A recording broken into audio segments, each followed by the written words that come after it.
जोहार, आप देख रहे हैं झारखंड पब्लिक न्यूज, जहां मिलती है आपको झारखंड की हर छोटी बड़ी खबर। सबसे पहले मैं हूं लक्ष्मी और लेकर आई हूं आज की 25 बड़े खबरें जो आपके लिए जानना बेहद जरूरी है। ऐसे न्यूज से अपडेट रहने के लिए हमारे चैनल को जरूर सब्सक्राइब कर ले। युवती के साथ दुष्कर्म, सुरक्षा गार्ड ने की घिनौनी हरकत। राजधानी रांची के सबसे बड़े सरकारी अस्पताल रिम्स में एक दिल दहला देने वाली घटना सामने आई है। यहां इलाज के लिए आई 20 वर्षीय युवती के साथ गुरुवार की देर रात एक सुरक्षा गार्ड ने दुष्कर्म किया। मिली जानकारी के अनुसार आरोपी गार्ड पूर्व सैनिक और सेफ जवान है। मामले पर तीव्रता कार्रवाई करते हुए आरोपित जवान को पुलिस ने गिरफ्तार कर जेल भेज दिया है। युवती ने अपनी शिकायत में बताया कि वह अपने प्रेमी के साथ इलाज के लिए रिम्स आई थी। इलाज अधूरा रह जाने के कारण वे अस्पताल परिसर में रुके हुए थे। रात लगभग 11:40 बजे युवती के पैर में दर्द हुआ और उसका प्रेमी उसका पैर दबाने लगा। उसी समय आरोपी जवान संतोष कुमार बारला वहां पहुंचा। उसने दोनों पर आपत्तिजनक गतिविधियां करने का आरोप लगाया और युवती को पूछताछ के बहाने अकेले छत पर ले गया, जहां उसने युवती के साथ दुष्कर्म की घटना की अंजाम दिया। घटना के बाद आरोपी जवान ने युवती को धमकाया कि यदि उसने किसी को कुछ बताया तो उसे गंभीर परिणाम भुगतने के होंगे। आरोपी ने यह भी कहा कि उसके पास युवती को फोटो है, जिसके बाद वह डर के कारण युवती ने रात भर किसी को कुछ नहीं बताया। रांची में ठगी करने वाले 3 अपराधियों को पुलिस ने गिरफ्तार किया है। इन अपराधियों के तरीके बेहद चौंकाने वाला था। ये लोगों को नकली नोट देकर ठग रहे थे। पुलिस ने इन्हें शहर को एक इलाके से पकड़ा, जहां ये लोग बड़े ही शातिर तरीके से अपना काम कर रहे थे। गिरफ्तार किए गए आरोपियों में एक महिला भी शामिल है, जो इन फर्जी नोटों को वितरित करने का काम करती थी। पुलिस के मुताबिक इन अपराधियों के पास से कई नकली नोट बरामद किए गए हैं। आरोपियों ने लोगों को पहले से किसी बहाने से उलझाया और फिर नकली नोट दे दिया, जिससे लोग समझ नहीं पाते थे और धोखाधड़ी का शिकार हो जाते थे। रांची पुलिस ने मामले की गंभीरता को देखते हुए तेजी से कार्रवाई की और इन ठगों को गिरफ्तार कर लिया। पुलिस का कहना है कि गिरफ्तार अपराधियों से पूछताछ की जा रही है, ताकि इस गिरोह से जुड़े अन्य लोगों का भी पता चल सके। झारखंड विधानसभा के 25 समितियों का पुनर्गठन, कल्पना सोरेन को मिली नई जिम्मेदारी। देखिए पूरी लिस्ट। झारखंड विधानसभा अध्यक्ष रविंद्रनाथ महतो ने विधानसभा की 25 समितियों का पुनर्गठन किया है। समितियों के नए सभापति और सदस्यों के नामों की अधिसूचना जारी कर दी गई है। जेएमएम विधायक कल्पना सोरेन को महिला एवं बाल विकास समिति का सभापति बनाया गया है। वही बीजेपी विधायक मनोज कुमार यादव को लोक लेखा समिति का अध्यक्ष नियुक्त किया गया है। झारखंड के हिंदपीढ़ी से लापता बहनों के मामले में हैरान कर देने वाले खुलासे हुए हैं। 2 बहनें जिनका नाम राधा और सपना है, पिछले कुछ दिनों से लापता थी और इस मामले ने पूरे राज्य में सनसनी मचा दी थी। अब ताज़ा रिपोर्ट के मुताबिक इन बहनों के आधार कार्ड में धोखाधड़ी की गई थी। उनके आधार कार्ड की जानकारी से छेड़छाड़ किया गया था, जिससे मामला और जटिल हो गया। पुलिस ने मामले की जांच शुरू की और अब यह पता चला कि इन बहनों का अपहरण नहीं बल्कि एक बड़ी साजिश के तहत उनकी पहचान और दस्तावेज से खेला गया था। इसके अलावा यह भी खुलासा हुआ है कि इस धोखाधड़ी के पीछे कुछ शरारती तत्व थे, जो इन बहनों के इस्तेमाल अपने गलत कामों के लिए कर रहे थे। अब पुलिस टीम ने उन लोगों की तलाश शुरू कर दी है जो इस साजिश में शामिल हो सके। वही इस मामले ने झारखंड के नागरिक को हैरान कर दिया है। अब लोग यह सवाल कर रहे हैं कि ऐसे मामलों में सुरक्षा और जांच की व्यवस्था में सुधार की आवश्यकता है। इस घटना ने यह भी उजागर किया है कि आधार कार्ड जैसे महत्वपूर्ण पहचान पत्रों के साथ किसी प्रकार से गलत छेड़छाड़ की जा सकती है। पुलिस और प्रशासन इस मामले का रांची में इन जगहों पर 6 दिनों तक रहेगा निषेधाज्ञा लागू। फोटोकॉपी और साइबर कैफे रहेंगे बंद। जी मैन 2024 की परीक्षा एग्जाम के लिए रांची जिले में 3 परीक्षा केंद्र एग्जाम सेंटर बनाए गए हैं। बताते चले परीक्षा 22, 23, 24, 28, 29 और 30 जनवरी को 2 पाली में आयोजित की जाएगी। पहली पाली सुबह 9 बजे से दोपहर 12 बजे तक और दूसरी पाली दोपहर 3 बजे से शाम 6 बजे तक होगी। इस दौरान परीक्षा केंद्र पर कदाचार मुक्त माहौल सुनिश्चित करने के लिए प्रशासन ने कड़े कदम उठाए हैं। तीनों परीक्षा केंद्रों पर निषेधाज्ञा लागू। परीक्षा केंद्र में ओल्ड एचबी रोड स्थित ऑक्सफोर्ड स्कूल, लोअर चुटिया का अरुणिमा टेक्निकल सर्विस और पुंदाग स्थित फ्यूचर ब्रांडेड शामिल है। इन केंद्र पर परीक्षा के दिन सुबह 6 बजे से रात 9 बजे तक निषेधाज्ञा लागू रहेगी। परीक्षा केंद्र 21 जनवरी को ही पुलिस की तैनाती कर दी जाएगी।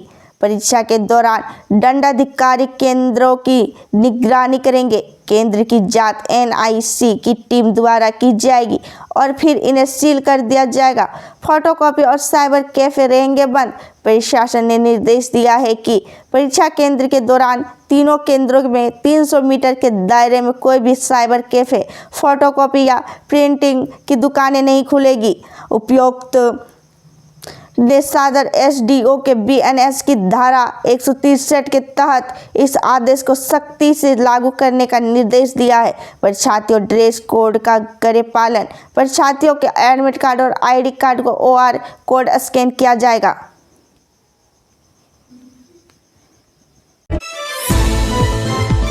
झारखंड विदेश से शव लाने का इंतजार कर रही है परिवार की चीख।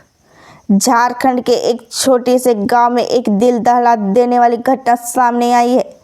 परिवार के सदस्य अपने परिजन के शव को विदेश से वापस लाने के लिए परेशान हैं। यह दर्दनाक घटना तब घटी जब झारखंड के निवासी एक युवक को बेहतर रोजगार का तलाश में विदेश भेजा था, लेकिन वहां पर उसे अचानक गंभीर हादसा हो गया। परिवार के लोग अब विदेश में मृत युवक को शव को लेकर वापस आने का इंतजार कर रहे हैं।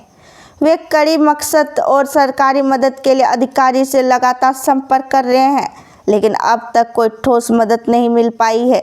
युवक का माता पिता और परिवार के अन्य सदस्य दिन रात अपने बेटे के शव को घर लाने के लिए संघर्ष कर रहे हैं, लेकिन ना तो कागजी कामों में तेजी आ रही है और ना ही विदेश के शव लाने के लिए सरकार द्वारा कोई खास पहल की गई है। इस दौरान परिवार के दर्द और उनकी बेचैनी बढ़ती जा रही है। वे अपने बेटे के अंतिम यात्रा के लिए घर वापस आने का बेसब्री से इंतजार कर रहे हैं। साथ ही इस कठिन परिस्थिति में उन्हें उम्मीद है कि प्रशासन उनकी मदद करेगी ताकि उनके परिजन का शव घर वापस आ सके और वे उसे सम्मानजनक। केंद्र ने झारखंड के 2 सांसदों को बड़ी जिम्मेदारी से AIIMS गवर्निंग बॉडी में किया सदस्य। आज केंद्र सरकार झारखंड के 2 सांसदों के बड़ी जिम्मेदारी सौंपी है। उन्हें अखिल भारतीय आयुर्विज्ञान संस्थान AIIMS की गवर्निंग बॉडी के सदस्य नियुक्त किया गया है। यह कदम राज्य के स्वास्थ्य क्षेत्र की ओर मजबूत बनाने के लिए उठाया गया है। इस फैसले से झारखंड में चिकित्सा सेवाओं में सुधार की उम्मीद जताई जा रही है। इन सांसदों से एक और जोड़ी की तौर पर चुने गए हैं, जिन्हें अब यह अहम जिम्मेदारी दी गई है। इस नई जिम्मेदारी से राज्य में AIIMS के प्रशासनिक कार्यों में इनकी सक्रिय भागीदारी सुनिश्चित होगी, जिससे राज्य के लोगों को उच्च गुणवत्ता वाली स्वास्थ्य सेवाएं मिल सकेगी। केंद्र सरकार का यह निर्णय राज्य के विकास में एक नई दिशा देने का प्रयास माना जा रहा है। झारखंड के लोग अब स्वास्थ्य सेवाओं में और सुधार की उम्मीद कर रही है और यह कदम उस दिशा से एक महत्वपूर्ण कदम साबित हो सकता है। रिम्स में रेप की घटना के बाद बड़ा फैसला, अस्पताल परिसर से लगेंगे 1000 से अधिक CCTV कैमरे। झारखंड के सबसे बड़े सरकारी अस्पताल रिम्स में 15 जनवरी की रात हुई शर्मनाक घटना के बाद अस्पताल प्रबंधन ने सख्त कदम उठाने का फैसला किया है। रिम्स में महिला के साथ रेप की घटना सामने आने के बाद सुरक्षा व्यवस्था को चाक चौबंद बनाने के लिए अस्पताल परिसर में 1000 से अधिक CCTV कैमरे लगाने का निर्णय लिया है। अस्पताल में होंगे सुरक्षा के पुख्ते इंतजाम। अस्पताल के जनसंपर्क अधिकारी राजीव रंजन ने कहा, जब रक्षा करने वाले ही ऐसी घटनाओं का अंजाम देंगे तो सुरक्षा की जिम्मेदारी कौन लेगा। इसलिए अब रिम्स अस्पताल में हर गतिविधि पर नजर रखने के लिए 1000 से ज्यादा CCTV कैमरे लगाए जाएंगे। कोयले कर्मचारियों को मिलेगा PF पर ब्याज। आज एक अहम खबर सामने आई है कि राज्य में कोयला कर्मचारियों को उनके प्रोविडेंट फंड PF पर ब्याज मिलेगा। यह निर्णय राज्य सरकार ने लिया है, जो कोयले कर्मचारियों के लिए बड़ी राहत साबित हो सकता है। सरकार ने यह कदम कर्मचारियों की वित्तीय सुरक्षा को सुनिश्चित करने और उनकी भलाई के लिए उठाया है। पीएफ पर मिलने वाले ब्याज से कर्मचारियों को उनके सेवा काल के दौरान और रिटायरमेंट के बाद बेहतर लाभ मिलेगा। इस निर्णय में कर्मचारियों के जीवन स्तर में सुधार होगा और उनके भविष्य को मजबूत बनाने में मदद मिलेगी। अधिकारियों के अनुसार यह कदम कर्मचारियों की मेहनत और योगदान का सम्मान करने के लिए उठाया गया है। अब कोयला कर्मचारी अपने प्रोविडेंट फंड पर ब्याज का लाभ उठा सकेंगे, जिससे उन्हें आर्थिक रूप से और ज़्यादा सहारा मिलेगा। यह फैसला राज्य के कोल उद्योग में काम करने वाले हजारों कर्मचारियों के लिए एक सकारात्मक बदलाव लेकर आया है और इसके उनकी वित्तीय स्थिति में सुधार होगी की उम्मीद जताई जा रही है। झारखंड कोयला तस्करों ने सीआईएसएफ टीम पर किया हमला, कई पत्थर फेंके। झारखंड के कोयले तस्करों ने एक बार फिर सुरक्षा बलों का निशाना बनाया।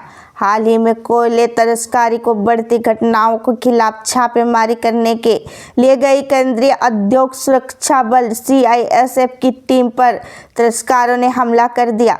बताया जा रहा है कि टीम जैसे ही कार्रवाई के लिए इलाके पहुंची, तस्करों ने उन पर पत्थर से हमला कर दिया।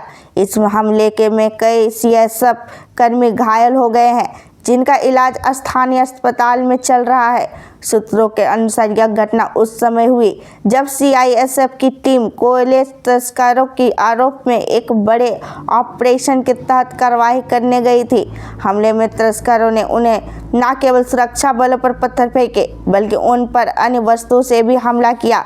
यह घटना राज्य के पश्चिमी सिंहभूम जिले के एक गाँव की बताई जा रही है, जहाँ तस्करी के कई रैकेट सक्रिय है। हमले के बाद सुरक्षा बलों ने स्थिति का नियंत्रित किया, लेकिन तस्करी की इस बढ़ती समस्या को लेकर सवाल उठने लगे हैं।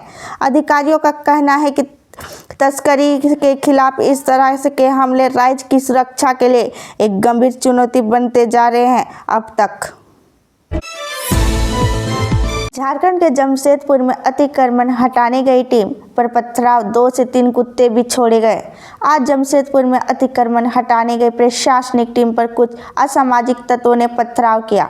यह घटना उस समय हुई जब टीम ने आदित्यपुर इलाके में अवैध कब्जे को हटाने के लिए कार्रवाई शुरू की थी।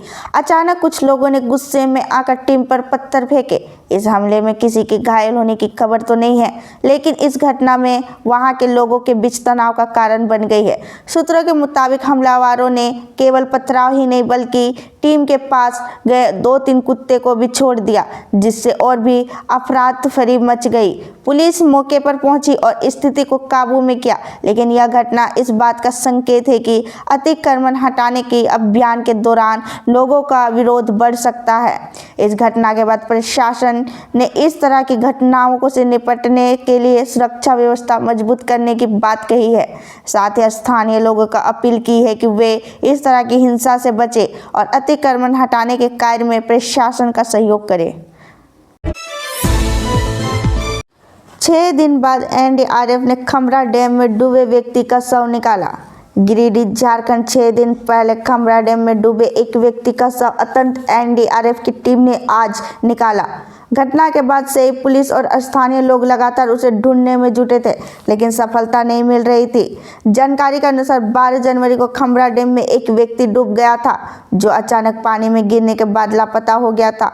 स्थानीय लोगों और पुलिस ने मिलकर बचाव कार्य शुरू किया था, लेकिन उसे ढूंढने में कोई सफलता नहीं मिली। इसके बाद एनडीआरएफ की टीम को बुलाया गया, जो रविवार को शव को डैम से बाहर निकालने में कामयाब रही। टीम के सदस्य कड़ी मेहनत और समर्पण के साथ काम करते रहे और आखिरकार 18 जनवरी को शव को बरामद किया। शव को पोस्टमार्टम कराने के लिए बाद परिजनों को सौंप दिया गया। इस घटना के इलाके में शोक की लहर दौड़ गई है और लोगों ने डैम के आसपास सुरक्षा उपायों को बढ़ाने की मांग की है। एनडीआरएफ की टीम ही साहसिक कार्रवाई के कारण ही शव को ढूंढ पाना संभव हो सका। रांची में 2 लड़कियां बिहार से भागकर पहुंची चुटिया, पुलिस कर रही है तलाश। झारखंड की राजधानी रांची के चुटिया थाना इलाके में दो लड़कियां बिहार से भागकर आई है। जानकारी के अनुसार ये लड़कियां बिहार के एक गांव से 16 जनवरी को भागी थी और रांची पहुंचकर गुम हो गई। फिलहाल पुलिस ने दोनों लड़कियों की तलाश शुरू कर दी है। पुलिस के अनुसार इन दोनों लड़कियों ने किसी कारणवश अपने घर को छोड़ दिया था और ट्रेन के जरिए रांची आ गई। यह मामला तब सामने आया जब रांची के एक स्थानीय निवासी ने उन्हें देखा और पुलिस को सूचना दी। पुलिस मौके पर पहुंचकर दोनों लड़कियों को बातचीत की, लेकिन वे फिलहाल अपने परिवार के बारे में जानकारी देने में असमर्थ है। चुटिया पुलिस फिलहाल दोनों लड़कियों के घर वालों से संपर्क करने की कोशिश कर रही है और यह भी पता कर रही है कि उन्होंने घर क्यों छोड़ा। साथ ही पुलिस की टीम यह जांच भी कर रही है कि इन लड़कियों के रांची आने के दौरान कोई अप्रिय घटना तो नहीं घटी। रांची में दीवार गिरने से मजदूर की मौत, हादसा इस इलाके का। रांची राजधानी रांची के एक इलाके में एक दुखद हादसा हुआ जिसमें एक मजदूर की दीवार गिरने से मौत हो गई। यह घटना शहर के मोहराबादी इलाके के पास स्थित एक निर्माण स्थल पर घटी। जानकारी के मुताबिक मृतक मजदूर दीवार का निर्माण कार्य में जुटा हुआ था, तभी अचानक भारी दीवार गिर पड़ी और मजदूर उससे चपेटे में आ गया। स्थानीय लोगों ने बताया कि दुर्घटना के बाद तुरंत घटनास्थल पर हड़कंप मच गया और बचाव कार्य शुरू किया गया। मजदूर के इलाज के लिए अस्पताल ले जाया गया, लेकिन रास्ते में ही उसने दम तोड़ दिया। पुलिस और स्थानीय प्रशासन ने घटना की जानकारी ली और मामले की जांच शुरू कर दी। मृतक मजदूर के परिवार को शोक का माहौल है और हादसे के कारण इलाके में भी दुख की लहर है।